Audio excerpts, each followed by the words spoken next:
Greetings, my friends. I want to thank you all for subscribing. I want to thank all of my channel members for supporting me in this endeavor to save pop culture. And if you are not subscribed, please consider supporting this channel. We need you. Thank you.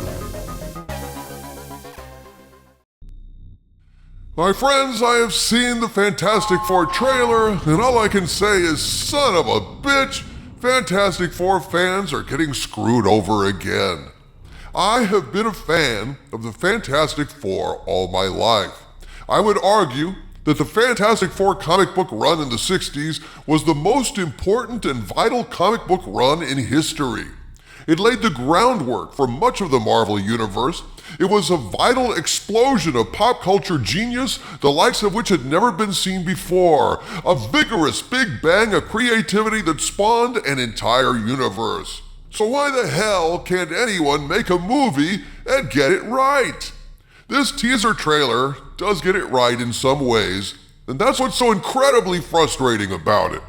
It takes the right general approach and then proceeds to get all the specifics wrong. It's like Paula Abdul dancing with the animated Hepcat. 1 step forward and 2 steps back. I'm frankly dismayed, folks. I'll admit it. I'm just dismayed. I mean, what the actual fracking frack is wrong with Hollywood these days? Even when they're not woke, they're still messing up. Even the greats like James Gunn seem to be misfiring these days. I had high hopes for the Superman trailer, and those hopes were dashed as a bleeding, whipped, crying Superman lying in a crater was not the droids I was looking for. And now, my high hopes for this trailer are shit on likewise. And I'm just shaking my head and wondering, where is all the talent gone? It seems these days it's always the same story. It's either a huge steaming pile of agenda shit or close but no cigar. Well, my friends, enough preamble. Let's talk about what I liked about this trailer and then get down to what I didn't like. Overall, I think they made a wise decision setting this movie in the 1960s. I've often said that there should be a parallel track in the MCU, a series of movies set in the 60s with the original costumes, doing exactly the plots of the comics, having it be just plain fun, an explosion of colorful exuberance that mirrors Lee and Kirby's run in the 60s. They're not precisely doing that, but they're doing something similar, and I applaud it. I like the retro film footage playing on picture tube TVs.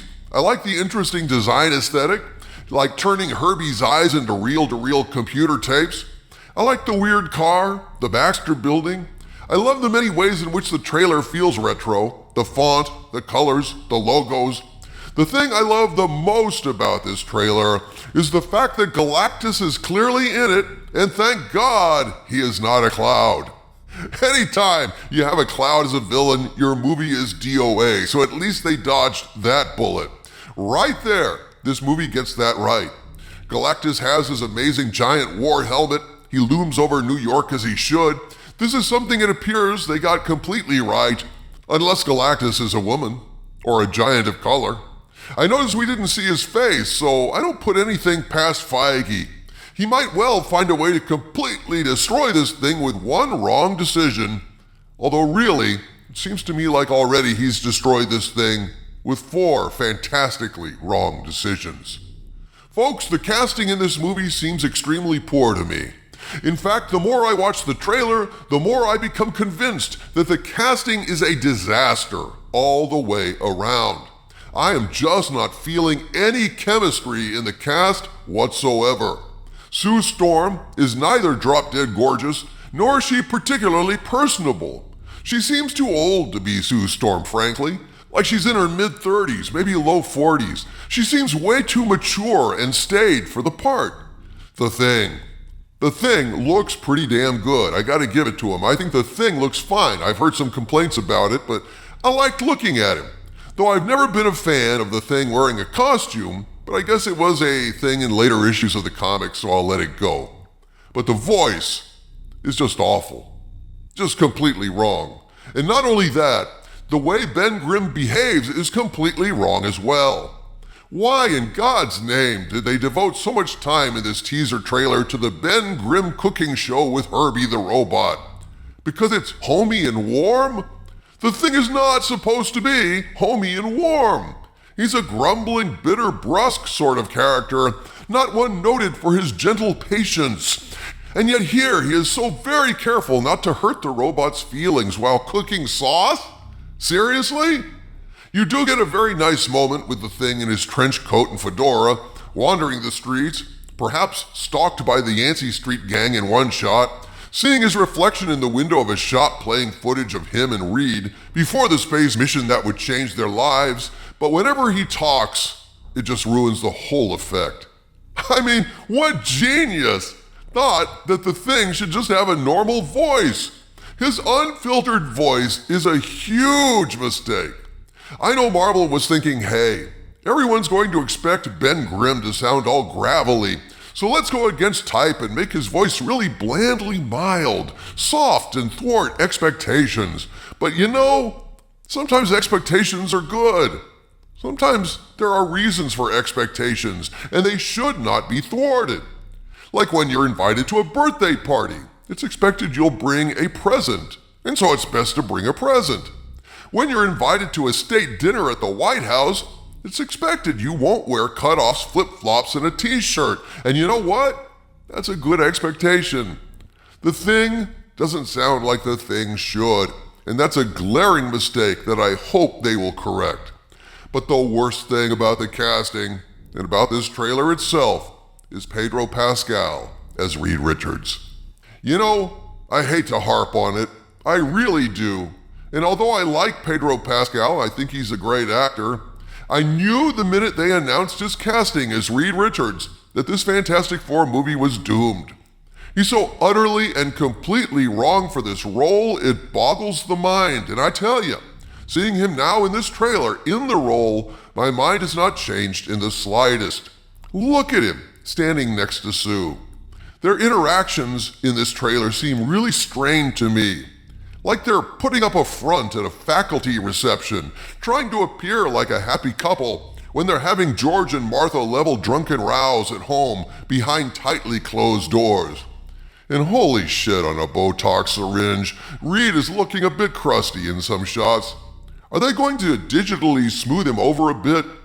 Yes, Reed was always older than Sue, but not wrinkles older. You know what I mean? Not facial lines older. Just maybe in his early 40s to her 20s.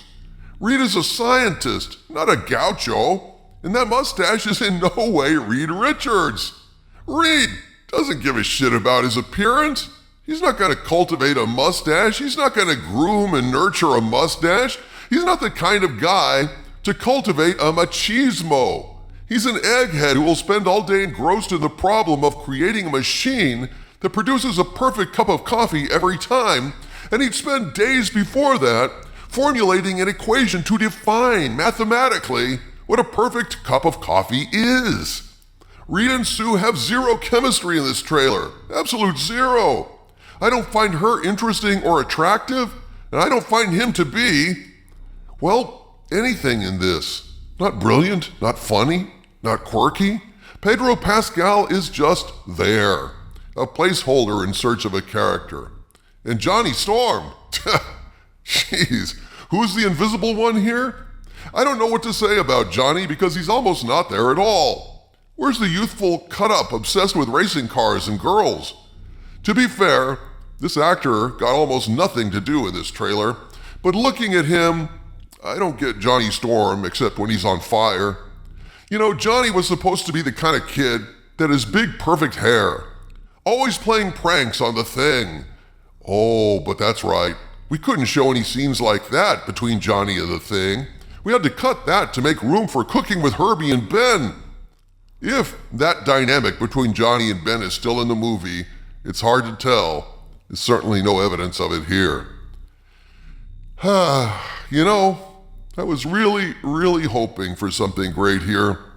The Fantastic Four have always gotten cinematically shafted. There's never been a great Fantastic Four movie or a great cast for that matter.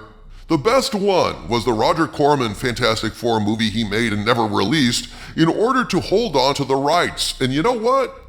It was fun for a low-budget cult movie. And I fear that when this Fantastic Four movie is released, Corman's version will still retain the crown. From the center of the earth, this is Dictor Van Doomcock bidding you all, my friends, stay angry.